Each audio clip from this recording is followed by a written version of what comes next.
Hey everyone, this is Jay from Simple Campers. I'm going to be showing you LUX.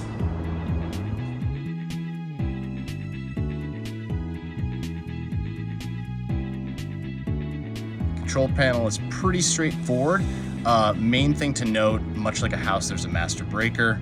That's this right here. So you can completely turn off the power of the rear of the vehicle or turn it back on. By pushing that, you'll notice all the lights go off. Do note that the fridge will turn off. So if you have any food in the fridge, just keep it on. Next thing is gonna be your inverter. So if you wanna use those 110 outlets, you're gonna be pushing that on. Now it's really important that you're plugged in shore power at your campground, and you can use it for a very limited amount of time when you are not connected to shore power, but do note that it's gonna drain the battery super quick. This vehicle is really meant for campgrounds and being plugged into shore power. Water pump, if you want to use the shower, sink, you can press that on. We're going to have our different gauges here. This one's going to be telling you where your propane's at, where your freshwater tank is, where your black water tank, which is the contents in the toilet, gray water, anything down the drain in the shower or the sink. Let's do a quick review of what needs shore power in order to function. Shower does not need shore power. Sink does not need shore power. Refrigerator does not need shore power. Toilet does not need shore power. The stovetop does need shore power, and then your microwave does need shore power.